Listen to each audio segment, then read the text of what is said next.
Welcome to CineQuora, ma'am, and Dehradun Literature Festival. We are glad to have you here with us.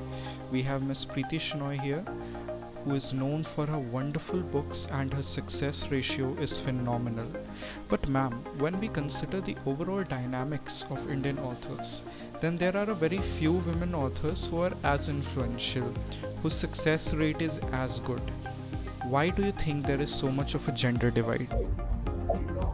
I think it's not that women aren't writing good books, because there are so many women authors writing wonderful books. But I think it's also important that you promote these books, and I think men do it a lot more than women, to be very honest. And I feel that even if a guy has written a mediocre book, he's going to make a big noise about it, and he's going to say, "Buy my book, here's my book," and all of that.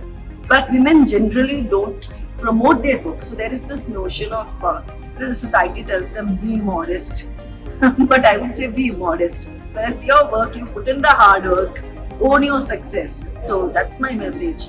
And I think that's the primary reason that women don't really promote or push or don't see marketing as a need for a book to sell.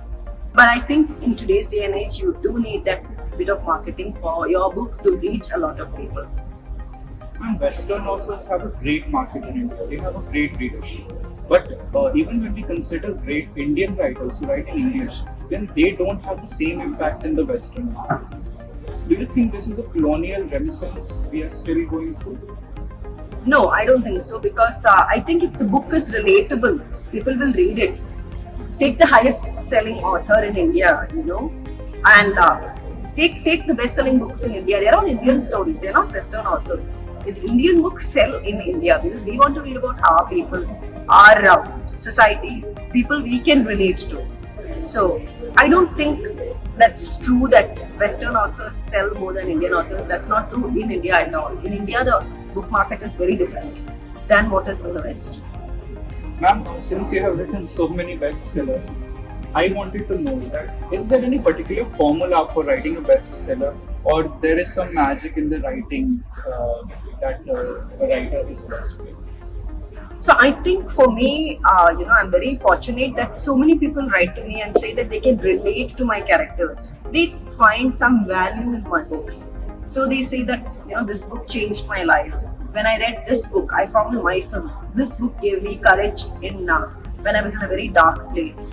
So I feel good. And if you look at my books, each book is different from the other book.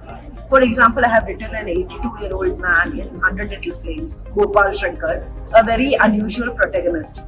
He's 82, he's grumpy, he's annoyed. And I have written a young man who's a techie who lives in Bangalore. Where else will a techie live? So I have written varied characters. I've written a housewife who's stuck in a very boring marriage. I've written a single mom who decided to have a child out of wedlock and raise it herself. So I make it as varied as possible, because I don't follow a formula.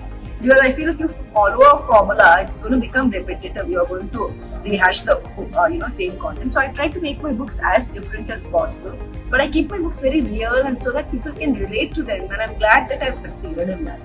Ma'am, I was reading a character in Diksha. Yeah. She was suffering through bipolar disease, and I was wondering how society still has a prejudice against those who are suffering through mental disorder. Yeah. So I was wondering if you could shed some light on how still there is some, a lot of stereotype, and how can the character of Diksha and writing as a whole can help improve in that situation. So a small correction there. Diksha is from my secret wish list. It's Ankita from Life Is What You Make It, who's got bipolar. I'm so sorry. Oh, that's okay. No problem at all. So I think mental health has become a very necessary subject with the pandemic. I think the pandemic has changed a lot of things, because all of us were cooped up in our houses. And there are studies that show that mental health problems were on the rise. So more than ever, I think it has become a topic which we need to address. And I think people are becoming a lot more open to talking to a therapist. People are becoming a lot more open to talking about it. And there's a lot more awareness generated side effect of the pandemic. And I think that's a good thing. ma'am, so many platforms are providing course on writing. Even very established writers are doing that. So, do you think that writing is more becoming more and more formulative than it is about being subjective? No, in fact, I myself teach a course on creative writing because sometimes when someone wants to start writing a book, you don't know where to start. Okay, like I do illustrative journaling as well. So what I do is I sit down at the end of my day and I draw my day. And for that, I did a course. So the course will give you a structure if you have no idea how to go about it. So similarly, creative writing. It's going to tell you where to find ideas, how to develop the plot, how to develop the characters, how to write a complete story, what to do to get your book published and all of it. So I think creative writing courses are good. So if you come across one, it speaks to you, which you can connect to because there are so many courses out there. Do the course, it's going to help you. Thank you so much, ma'am, for this conversation. We are glad.